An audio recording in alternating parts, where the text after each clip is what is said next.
My name is Judy and I'm the City Stitcher, and welcome to my Flosstube channel. Today is Sunday, August the 29th, and it is a beautiful, sunny, warm day. It's lovely. So the high today is supposed to be 24 degrees Celsius, which is in the mid to high 70s. We'll see how warm it really gets. And of course I'm in the sunroom, which sort of makes it even warmer, which is really lovely. So I'm going to be making today a Slurpee day because we're not going to have a lot of those left. In fact, a lot of days this week were quite a bit cooler, so it was certainly signs that fall is coming, which of course will then be followed by that, W word. And I'm a little bit concerned about how cold it's going to be this winter because of the fruit that's on like the crabapple trees and the berry trees. And looking at those going, they look quite plentiful, so I'm a little bit worried about how cold this winter is going to be. But in the meantime, I'm ignoring it, and I'm just going to enjoy the weather. Today and tomorrow is supposed to be about the same, so lovely and sunny and warm. So 2 Slurpee days in a row. It'll be very exciting. And you'll have a little bit of a laugh later on when I show you something, because if you've been a regular viewer, you know that I generally start off my videos with a little bit of a report on the weather. And when you see something else, you'll have a little bit of a chuckle because you might understand why it appeals to me for a variety of reasons. Anyway, with that, if you are a new viewer, thank you for stopping by and spending some time with me. And if you are a returning viewer, thank you so much for coming back and spending some time with me. For those of you who suffered with me through the never-ending nativity, I just want to say thank you so much for all the lovely comments that you guys sent my way about finishing it, and compliment me on how lovely it looks. Yes, it's a bit of an accomplishment. Finally got it done. It took way longer than it should have. It's, welcome to signs of huge procrastination. Anyway, it's now done, and in fact, it has even been taken to the framer so that the boards can be cut to fit into that special frame and have it stretched, and had a great conversation with the framer. Based on the stuff that I had read online about the frame, they had said that there was not room in the frame for the glass, and given that I had added beads to mine which were not in the called for, I really wasn't sure that glass would fit in there at all. So I had a really great conversation with the framer when I took it in, and I am getting glass in there. So my mother will be even more happy that I managed to get glass on there. So that will be fabulous. Joanne, I saw your lovely comment. Quite frankly, you should have made Edie haul up the other pieces. I will say this publicly, you could always point back to this video, Joanne, anytime you're over there and you see my stuff out, you have my full permission to throw my name around and go, Judy said it was okay that blah, blah, blah, whatever, fill in the blank. Not Judy said it was okay if I took it home. Probably not quite that far, but yes, I think you should have actually asked Edie to haul out the other pieces to show you while you were there so you could have something fun to look at. Anyway, so I'm really glad that you got to see it. Yes, so when it comes back from the framer, again, I will do tag on a clip at the end of one of my one of these episodes to show it in more detail and what it looks like in the frame. And I'm planning on even showing you what it looks like in front of the fireplace, where I expect it to be prominently displayed throughout the entire month of December, with me sitting beside it, just so that you get a perspective of just how big it is. And Joanne can speak to that, because if she saw the center panel is the biggest one, and the dimensions of the stitched area are 18.5 by 27. So that's the stitched area. That does not include the margins around the piece. So again, that's a pretty hefty center panel there. But anyway, it'll be fun to show it when it comes back. And it's the fastest I've ever moved on anything related to finishing anything, because it is already at the framers ready to go, because I really want it to be ready to go for December the 1st. Anyway, so yeah, so thanks so much for all of the lovely comments on it. I really like the one who said, the never-ending nativity has ended. What are we going to do? And I will agree. So sort of after Sunday, it kind of felt weird not having a nativity task for the week.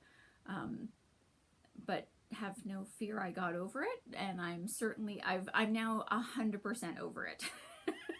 I've moved on in my head. Everything's good. Not thinking about nativity at all. It's all going to be glorious and lovely, and off we go. We're off onto other things, which is great. One of you had asked me the comment if I would ever do another piece that is as large as that, and so full confession time. I do have a project that technically, you know, if you took all of the 5 panels and added them together, the piece, my other piece, which I call my biggest piece, it's probably smaller than the 5 put together, but the other one I call my 60-year project, and I haven't worked on it in a couple of years, so maybe it's my 65-year project. And the answer is, you know, people sort of say, well, if you never think you're going to finish it, why would you start it? And it's the journey.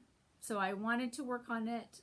Nobody can tell me that I won't necessarily finish it, but I also can't promise you that I will absolutely finish it, but I want to work on it. So I bought the stuff and all that kind of stuff, and I have started it. And yes, I haven't worked on it in a couple of years, but it is in the plan.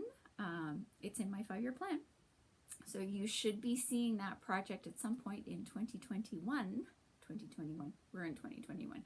You should be seeing it in 2022 because that's its first outing, and there's a couple of things around how that's going to work. So stay tuned next year and see what happens. Yeah, it'll be fun talking about next year because I have all sorts of plans, as you know. But anyway, 2022 is still several months away. Not as many as you'd think, but still several. All right.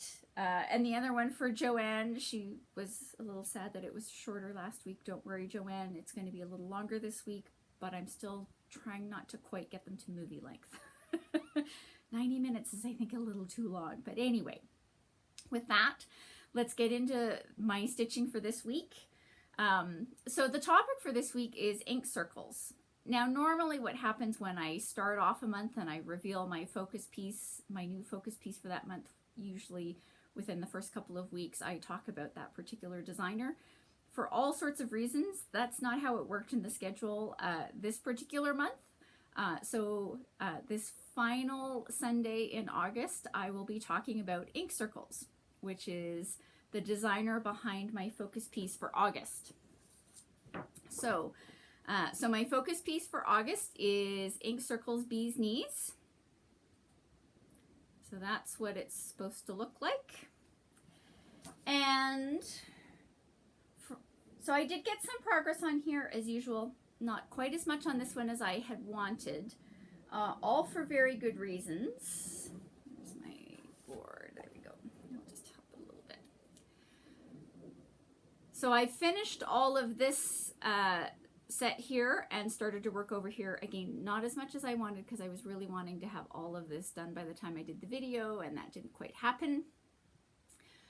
But I have today, tomorrow, and Tuesday, which are still August, to work on it. I'm really hoping on doing a big push so that I can get all of this accomplished. Again, not quite as much finished on this one in the month of August as I would have liked, largely because I was making sure that I got the Never-Ending Nativity finished, which was a great accomplishment and a great goal. But it might change my plan for September just a smidge. Now, so that's that one.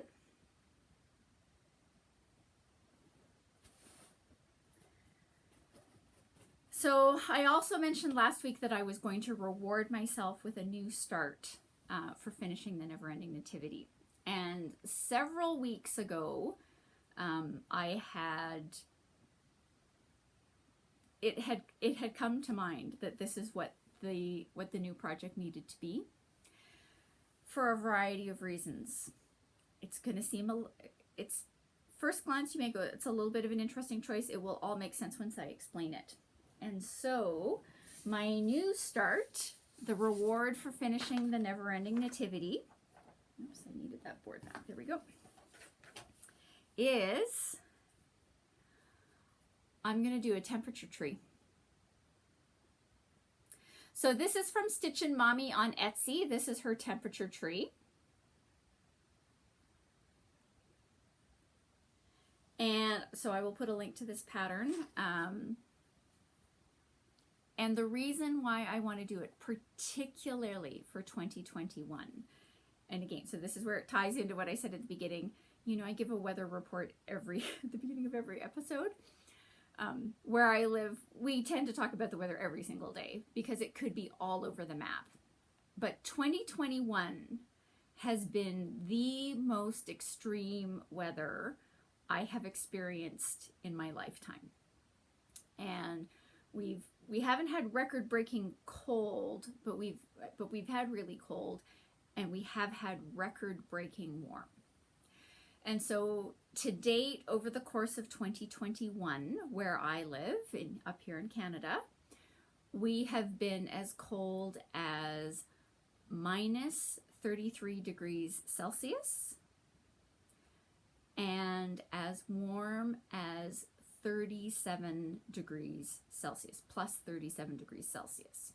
Okay, it's technically 36.9, but I'm calling it 37, which means so far over the course of 2021, we have experienced a 70 degree swing in our temperatures, which is 127 or 128 degrees Fahrenheit. So it's been hugely all over the map and experienced everything and all this kind of stuff. It's been a very dramatic weather year, which is why I go, this is the perfect year to do a temperature tree because it's going to be all over the map. Anyway, so I already had this chart. I really like this concept. She's got a variety, and 2 or 3 weeks from now we'll actually talk a little bit more about Stitchin' Mommy. But if you want to skip all of that and go right to the ending point, again from the link that I'm going to put in the notes below for this particular chart, you can just see what other charts that she's got available. So the thing about the temperature chart comes with 4 different gradations of temperatures. So there's a hot scheme, which goes from plus 10 degrees Celsius to plus 43. So that's not me. There's the cold scheme, which goes from minus 11 degrees Celsius to plus 29, which is a little bit better, but still not as, like, you know, for the cold for minus 11, I've got another 22 degrees on the other side of that, and I've got 6 on the warmer side. 6, 7, I can't do the math, 8, 37, 29, that's 8, I'll find. Anyway, there's a varied one, which is from minus 3 to plus 38, so that's not me. And then there's extreme, which felt a little closer to home, which was minus 23 degrees Celsius to plus 43 degrees Celsius. So I'd have to shift it all down and all that kind of stuff, and then I went, the colors don't quite make sense when I was looking at the color scheme that she came up with. So true to form, Judy's gonna follow the pattern, but I've changed a lot of the colors. Okay, I know. Good thing that you were all sitting down for that great, you know, huge revelation. Yeah. As usual, Judy is starting a pattern and has decided to change a lot of the colors in it. So true to form. So I did spend quite a bit of time this week playing with colors and coming up with things and looking at, you know, how many degrees should be in each of my categories. I think the technical chart comes with gradations that get you sort of through 20 colors. When I was doing mine, 20 colors is nice, but more is always better. So My color scheme is, I counted this out before, it's more than that.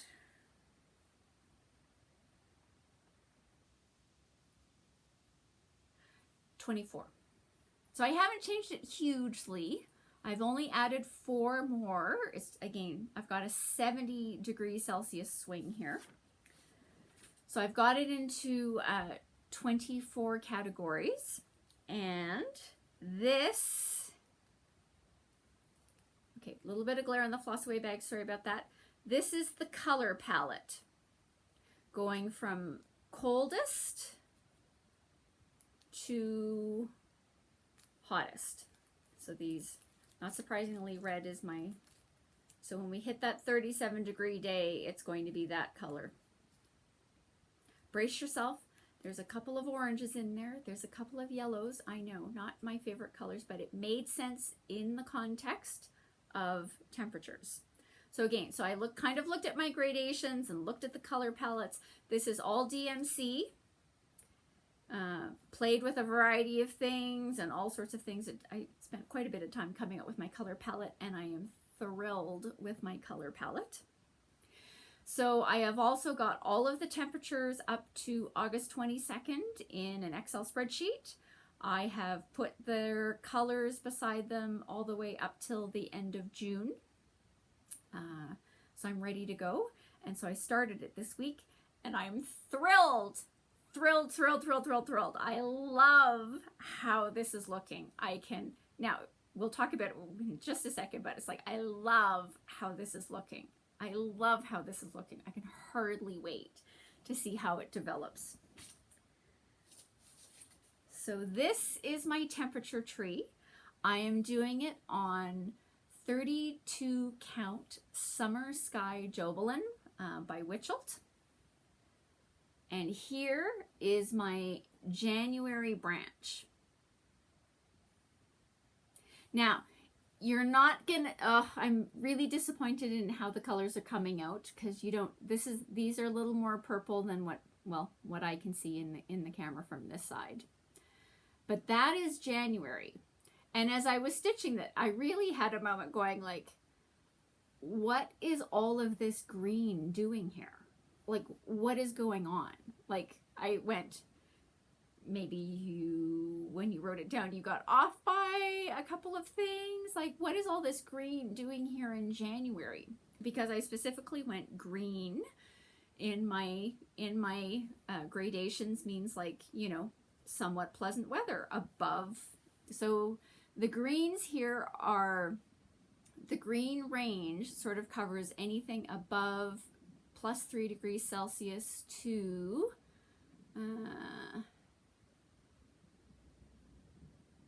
to +15, right?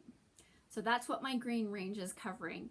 And there's all this green here in January, and I was like so surprised. And I went back and I looked at things, and I went back to the website where I'm downloading the data from, and went, no, you got it right.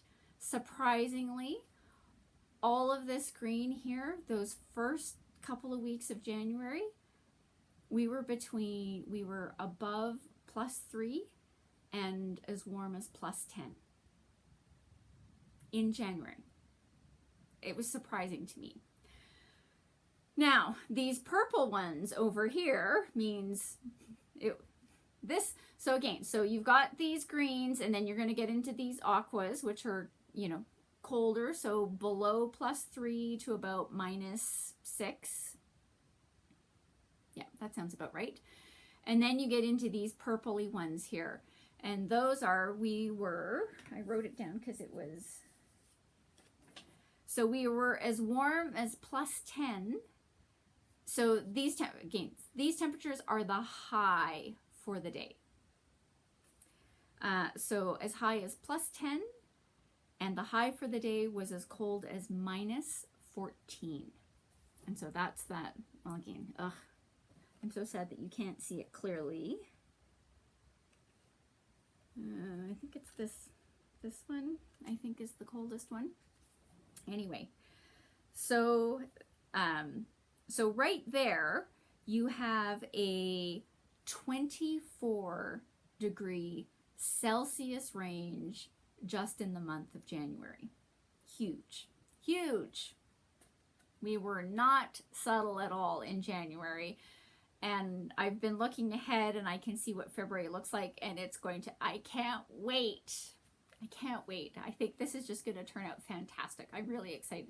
Can you tell? I'm really excited about this project. I think it's going to be great. Anyway,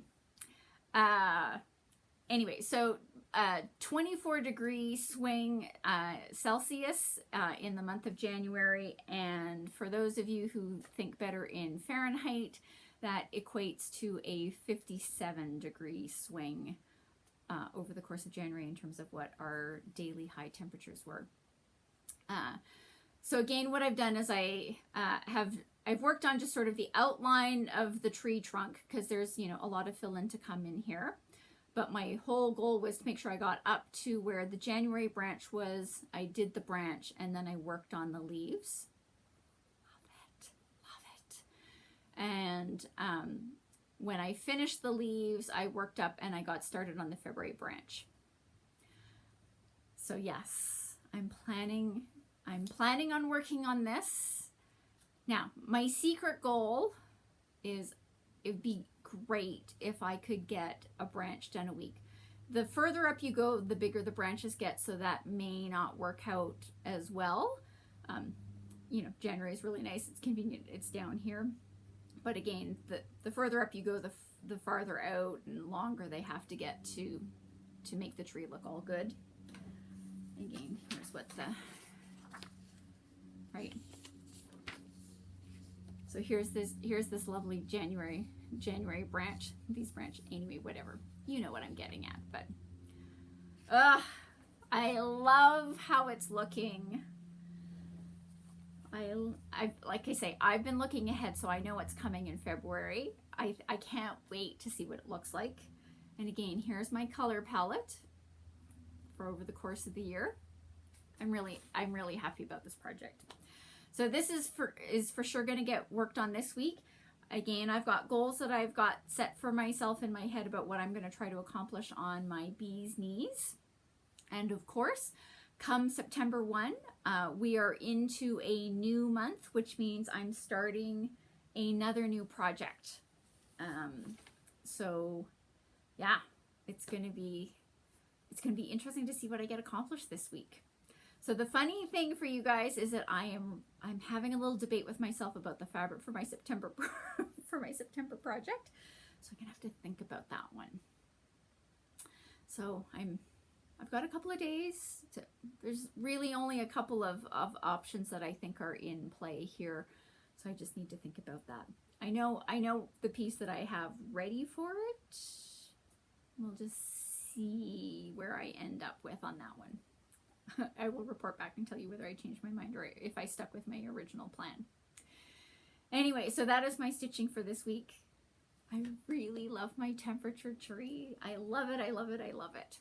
I can't wait to see how it develops, because it's just, again, January alone surprised me. So I can only imagine what the rest of the months are going to look like. And again, knowing that we've had, again, when I was downloading the data, right, I got to see it's like we were as cold as -33, which didn't surprise me because I remember there being some very cold days this year. And I know I was very clear there were, again, record-setting hot days for where I live, to the point where I had to go sleep in the basement, which is honestly, those 2 or 3 nights that I slept in the basement, that is a first for me in my lifetime. Anyway, I can't wait to see how this tree develops. I love it. Anyway, so that is my stitching for this week. Let's talk stitch from stash and stash acquisitions. So I already said that I had gotten a package from a shop down in the States, which I had not yet showed you, and I'm waiting until I get, I'm still waiting for one chart to come into Traditional Stitches for the other part so that I can show the 2 pieces together and talk about them. So I will be including that acquisition in my August Stitch from Stash report, although I have not shown it to you, again, because I'm trying to piece something together. So, and I also have been very remiss this week. I did not send off my note to Stephanie from the Stitch from Stash group so I could find out what my Never-Ending Nativity, that center panel, is worth. So that's one of my goals for today, is to get that, that email sent off so I can actually do a proper August reporting. So all my goals for this week for reporting from Stitch from Stash did not work out. Needlework Expo is occurring this weekend. I think I have been relatively well behaved about what I have ordered. I've got 3 charts in the order queue at Traditional Stitches. You know, when those show up, they show up. That's fine. Again, they're not factoring into my 2021 plan at all. I am getting them now because you get them when they're available. I don't think at this point that I need to get anything special for them. That'll also factor into something I'm going to talk about in a little bit. But anyway, so that's there. So those numbers will be in my report for my August ending balance for Stitch from Stash. Brace yourselves, people. I am expecting that I'm going to be ending the month with a reasonably decent balance, because don't forget, so I finished the Never-Ending Nativity, that center panel, and I also finished that Mill Hill kit technically in August, so that counts towards my balances as well. So shopping on a couple other fronts, shopping from Expo, but I haven't had to pay for those orders yet and they haven't come home yet. So September we're gonna ding that number decently, but we'll see how we do. All right. And with that, let's get into the topic for this week. Let's talk ink circles. So I really enjoy a lot of ink circles charts, and I'm going to show you a big raft of them. This is not all of my ink circles charts. This is just a portion of them.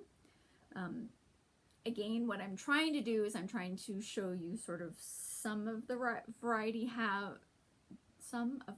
that they have in their charts. But of course, the variety that I have in my personal collection is of course skewed to my personal aesthetic, which if you've watched me for any amount of time, I tend to like my geometric symmetry, blah, blah, blah, things like that, etc., etc. So with no further ado, here comes some of my ink circles charts.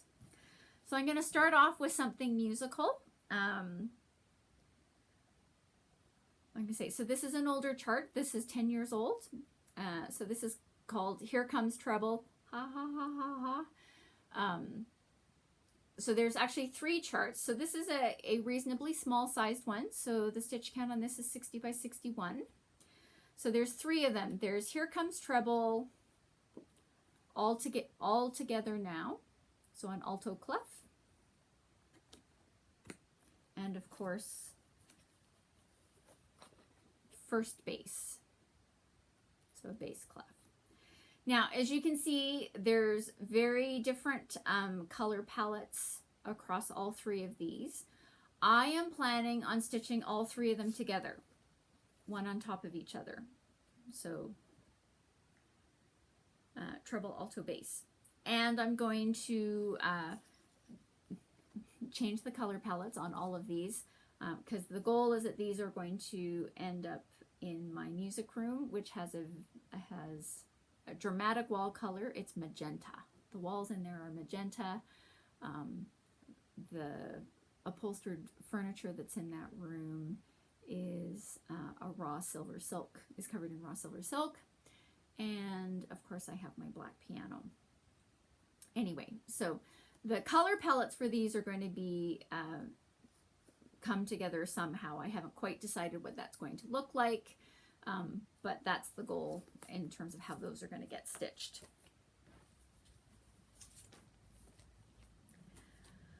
All right, so this is Florida-Lee again. So this is a reasonably small one, 73 by 73.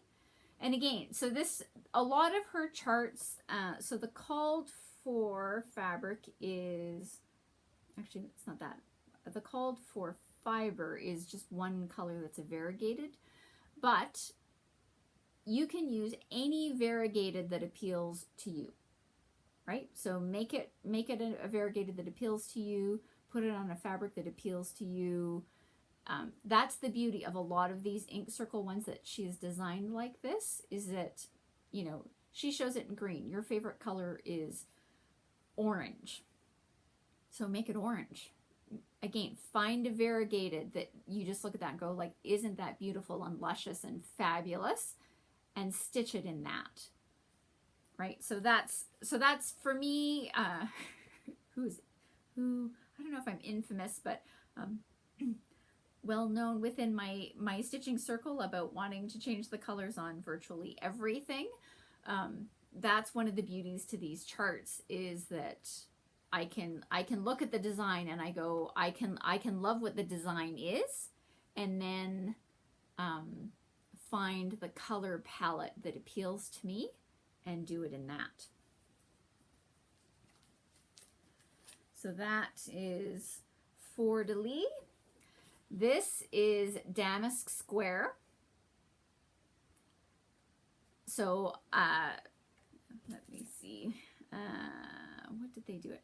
So they stitched it with a DMC Variations 4150. I am planning on stitching this with a solid white silk on a very dramatic back. Yeah, it's in my stash. Blah, blah, blah. This one's not in my 5-year plan. Always subject to change. So this one is, so this is called Dark Shards. So this is one where she's actually got a color palette in there. Again, you can change it to whatever you want, but this is more, I showed a couple of charts that I got, a couple of, whenever the last time was that I showed Stash, because she did this Roll Your Own series. And so this is sort of along the Roll Your Own concept, not quite the same, but similar in tones. I actually really do love the color palette that she uses in here. But to me, I think of these ones as sort of like, sort of stained glass effect-ish, right? So you do this dark border around all of these sections, and then you fill it in with this color palette.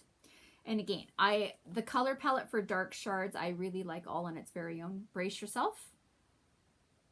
Well, brace yourself. I wouldn't change the color palette other than, actually, I think she did it right. Usually she does a lot of these where the border color is black. And in my head, I always change that black. So like in the Roll Your Owns, the outlining of these areas is always done in black. In my version of them, they're always done in navy. Anyway, because that's my preference. But this one, actually, now that I'm looking at the back, she was really great. 823 is what it looks to be. So that's a great navy blue. So again, I can actually say for this one, I don't think I'm actually going to change the color palette on this one. You can mark that one on the calendar. So Holly Jolly Mandala. So again, Christmas, winter themes buried in all of here. I have so the called for fabric for this is a Picture This Plus Herald, which I did get, but it's a little lighter than I want it to be. I want it to be quite dramatic again. So I bought a Christmas mystery box from Fiberlicious, and a really fantastic over-dyed piece of linen that's a really dark mottled green came in that box. And so that's the linen that I'm planning on using for this. Again, I will use a white silk to do this on that dark green fabric. Now, again, when you're thinking about these things and how you can change them, the reverse would also be really, really lovely. So you could put it on a white, antique white opalescent, blah, blah, blah, and then pick a variegated green color of your choice and stitch the design in that. That also would look really great. Actually, now that I'm saying, like, I'll have to think about that. Do I have a green variegated that I prefer? Because again, I always think of the trees as green, but anyway. This isn't being stitched anytime soon, but I have it. I like even looking at it, and we'll talk about a couple other things about these particular charts with this next one. So she has a whole series, these reflections of, and it's reflections of a lot of different locations. So I'm starting off with, of course, reflections of Canada, which she's done in a red thread, which I would also do this in red. So I would do it on a white fabric with a red over-dyed fiber. She used Dinky Dye's Warata. Again, do you have to use that one? No. Again, when it comes time to do this, my plan is to look through my stash and find the variegated red that I go, that's a Canada red. But the interesting thing to me, and again, because this is my country, so I get to speak very knowledgeably about this one, is that she has all these things buried in these reflections of series that are very specific to the location that she's designed for. So in case there are a lot of you who are not Canadians, so Totem Poles, which with our First Nations population, this is our federal parliament house. There is the hockey stick, the beaver with its tail, the maple leaves. These are Inukshuks. This is the CN Tower in Toronto. And again, I'm having a little bit of struggle because I'm not looking at it directly. There's a Mountie hats, all this kind of stuff. And so in the pattern, actually, this is the Mountie hat.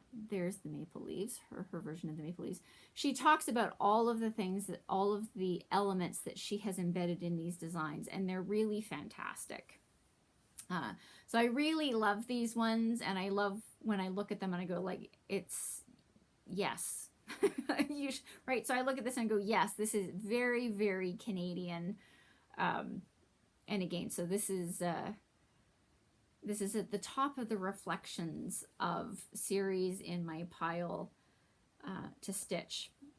So the other thing, so where I keep all of this particular design, or what I have done is I have arranged them by size, and I have arranged them from the one in the order in which I want to stitch them.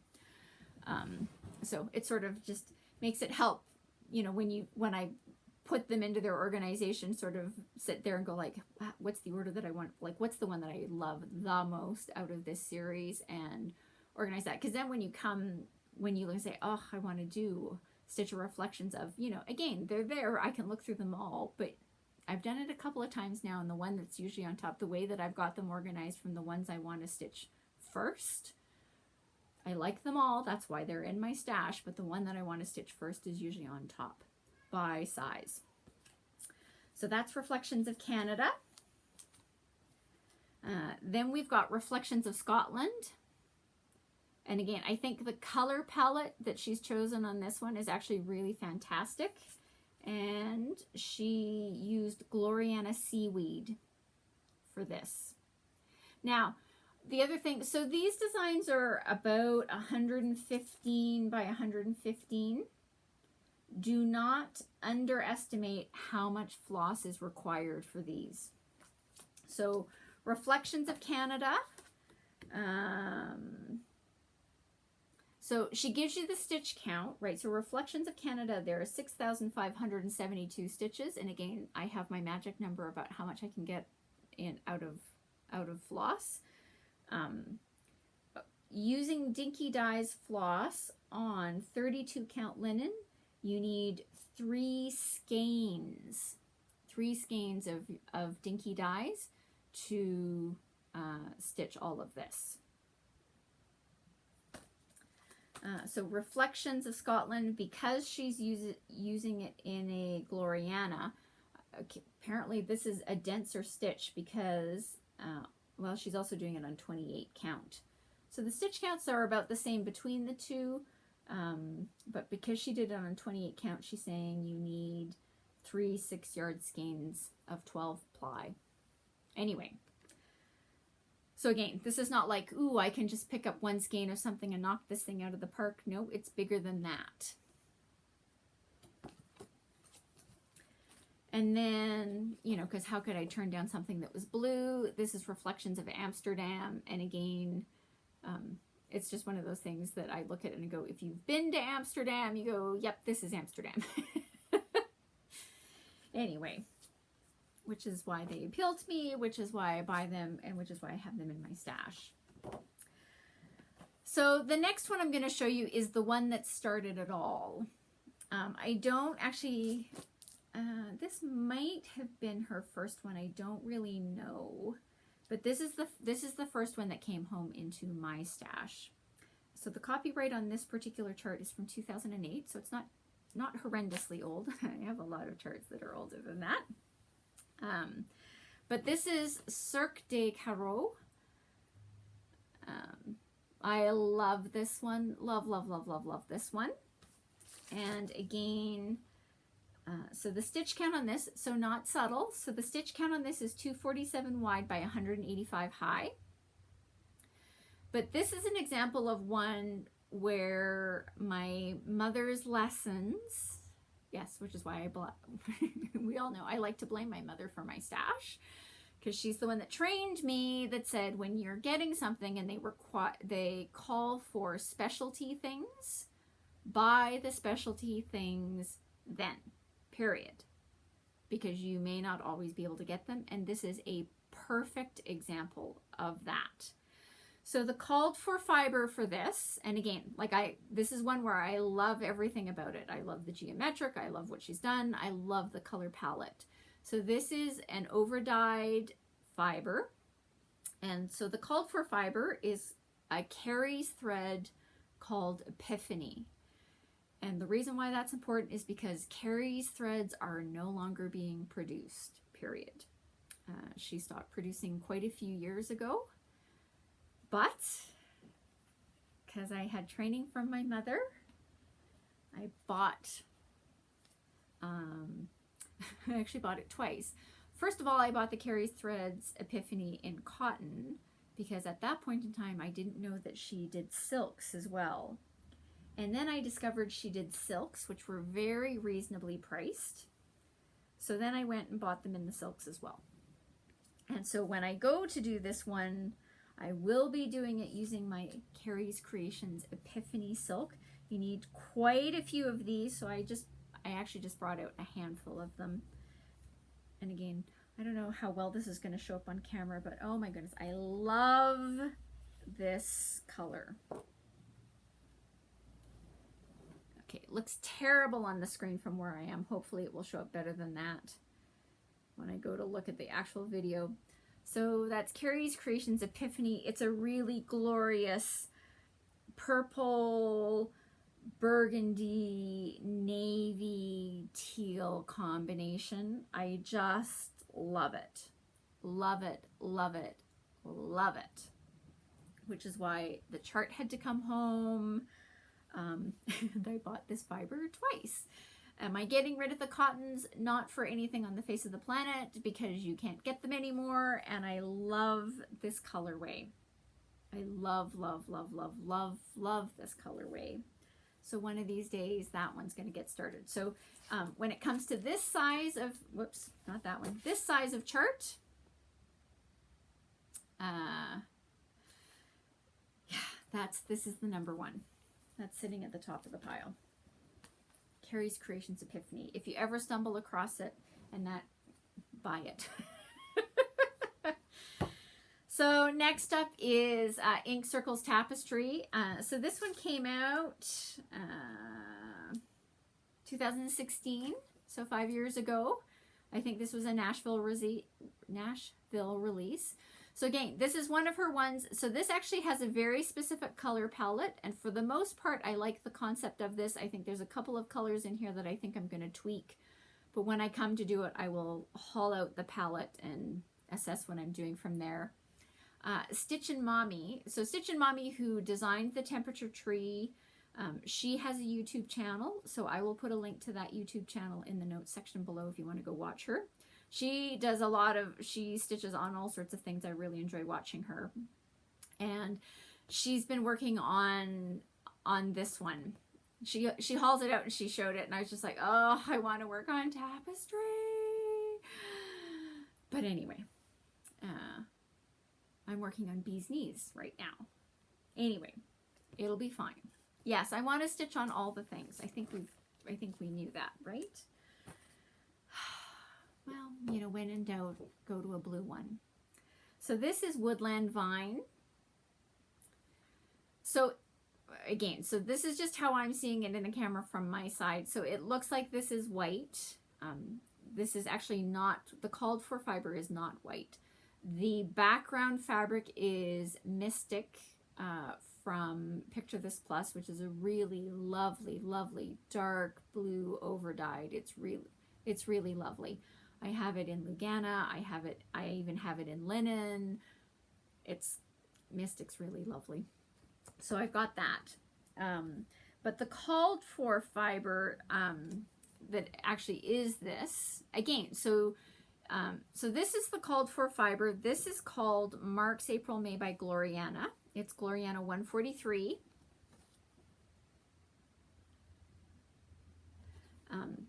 And again, I don't know that the camera's doing it justice, but it's kind of like a light blue, pale pink,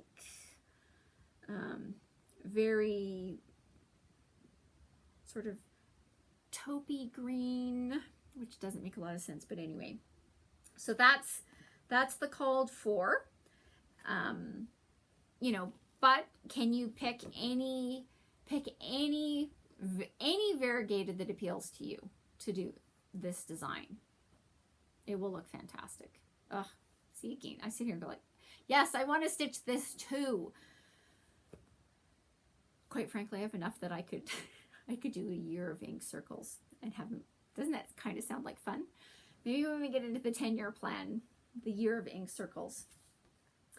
So Woodland Vine, again, so this is a bigger one. So we've moved up a step. So Cirque de Carreau was 247 by 185. Tapestry is 199 square.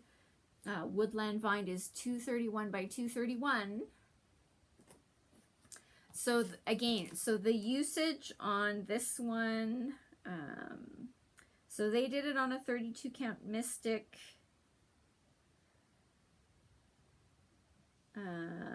So they need 35 yards of the 12 ply, which equates to 6. So you need 6 skeins of Gloriana, which is a 12-stranded silk. If you are moving down to something where there's only 6 strands, Dinky Dyes, DMC, whatever, that 6 skeins turns into 12, right? So again, it looks really nice. It's bigger than you think, and there's a lot of floss usage in there. That's upside down. I was looking at it going, that doesn't look right. There you go. So Woodland Vine on Mystic. I would have to do this on Mystic. We all know that, right? All right. Isn't this the yeah. These are why all of these are in my stashes. I look at them and go, oh yeah, I want to do that one too. So this is Ink Circles Piece Wheel. When did this one came out in 2014 again? I think this is a Nashville release. The called for fibers on this are Dinky Dyes and so Down Under Blues, Cabernet, which I totally agree with. The green is called Gidgee. I think when I bought the Dinky Dyes for this, I think I tweaked Gidgee a little bit. So again, I have actually bought the fibers for this. They're in my stash. I think at that point is because I was feeling a little bit burned by Carrie's creations, went, who knows what's going to happen? And so buy the specialty fibers, buy the specialty anything when you see them and have them in your stash, because then you know you can work on these. doesn't mean 12 years from now, if Dinky Dies is no longer in existence, you can't find something else to do it with. But I just went, it's me. Training from my mother, buy the things then. So I've got that.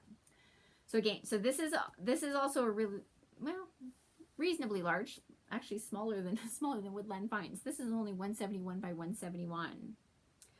Right, so I love the concept of this one. I love the color palette for this one. Ugh. If only I could stitch like 3 times as fast and had 3 times as much stitching time available. This one won't surprise anybody. So this is Ink Circles Baroque. I know, you're going to hear me say it yet again. Isn't it lovely? Ugh, lovely. Lovely, lovely, lovely. So this one is 251 by 251. The called for silk for this is Northern Lights. You need 24 yards of 12 ply silk. So 6 skeins of Gloriana is needed to do this particular one. 12 skeins if you're using something that's 6-stranded. If you're using 2 over 32 or 28. When you get to 36, you'll have to decide for yourselves what you're doing. Over 32, this turns into 15 3/4 inches square. So again, not subtle. So this is a regular piece of paper, so 11.5. So add another 4 inches on top of that. So that's square. But lovely. Wouldn't that be lovely? Okay. So I've skipped other things that are in the stash and all that kind of stuff because I just wanted to give you a flavor, but it's the flavor of my stash. So this is called Square Dance. So the charts for both of these come with this chart. Now, to be perfectly honest, I never really paid, they call this bottom one mate or game board. I have not specifically gone in, I don't know my chess and checkers game boards well enough to have counted and made sure that there's actually the right number of spots on here. This is not the one that necessarily appeals to me. This is the one that appeals to me. So that's called Solitaire, which is part of the 2 charts on this one called Square Dance. Yeah. Now, again, you could have this, do you have to do all of this as one chart? Of course not. You could just do any one of these center squares. So again, if you are trying to do a small for a smalls exchange or something like that, you could do just one of these center squares, and that would make a lovely, lovely, lovely small. You could do a highly variegated for all of these outer squares around them, and then take variations of that and put them in the center. Anyway, there's all sorts of things you could do with this one. Have I figured out, this is one where I have not bought the fibers to do this one because I don't know exactly what I want to do with it yet.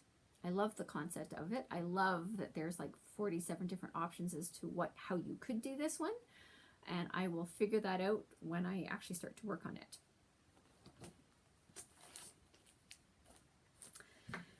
Then the last one I'm going to show is this one. It's called Squirrels of Sumatra. When did this one come out? 2018.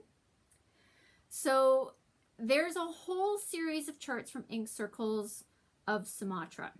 So the first one that came out is Dragons of Sumatra, which I also have, which is red. That came out in 2017. So the first one was Dragons of Sumatra.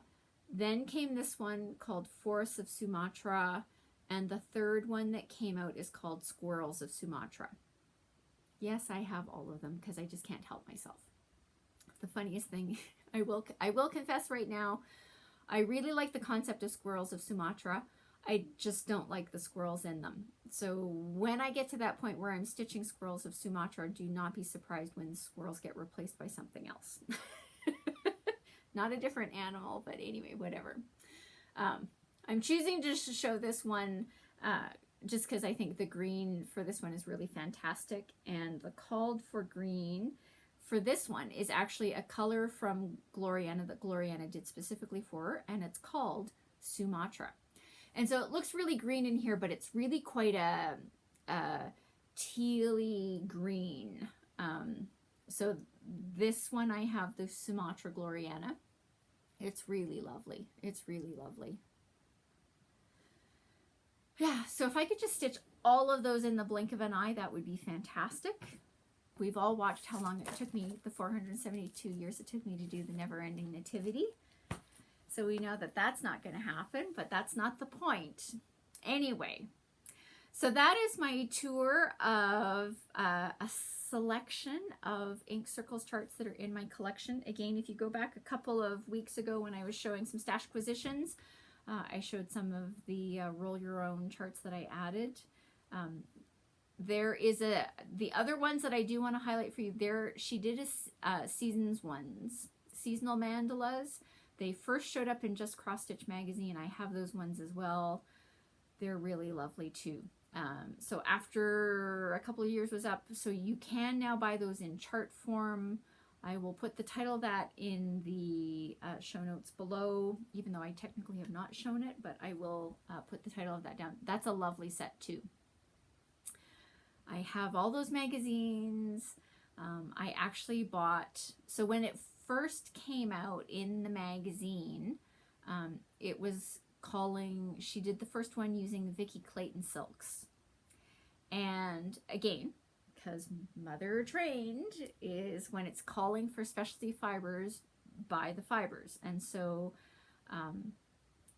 it was really great. I actually bought the fibers after all of them came out. So the first one she did, which was winter, lovely, lovely, lovely, called for Vicki Clayton silks.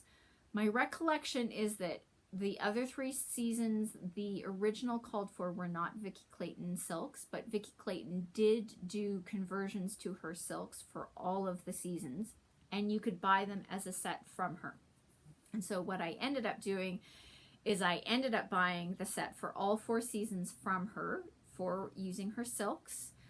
And what was even better, as I said, for those ones, she tends to do the outline of those sort of stained glass concept ones using black.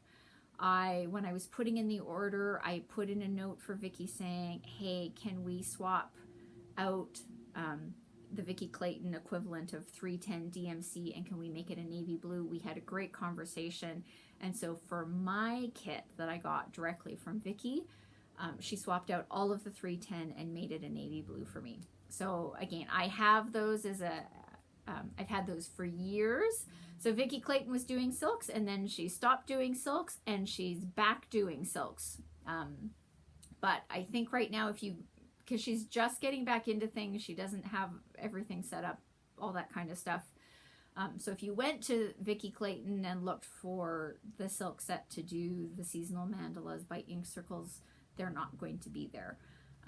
But again, so for me, I had a great experience because I got all of them directly from her. She was absolutely more than happy to swap out the colors for me, which was awesome. I was very, very, very, very grateful for that because it saved me the cost of having to pay for all of this black silk from her and then having to, buy replacement spools for a navy blue that I liked. So, and again, because she had them in front of her, she could decide what the best navy blue was. Like I say, we had a great email conversation about this, and she shipped me revised kits for those mandalas. So I have those Vicki Clayton silks in my stash, just waiting for me to start working on those mandalas. And I will give you a little hint that those might be in the 5-year plan.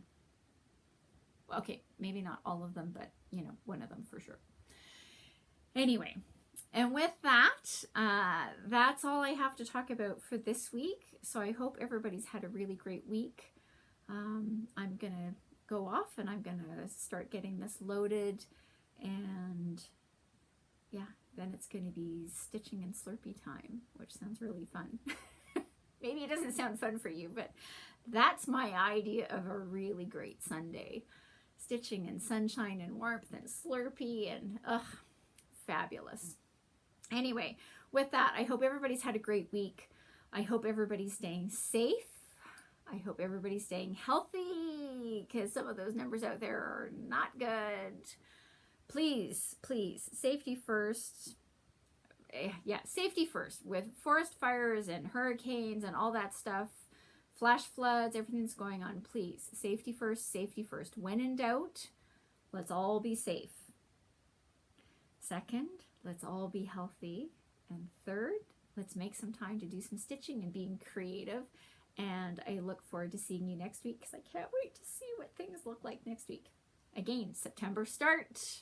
More on the temperature tree. Let's see how we do in bees knees. I'm actually really excited for what's going to happen over the course of this next week. So I look forward to seeing you next week. And because I can't help myself,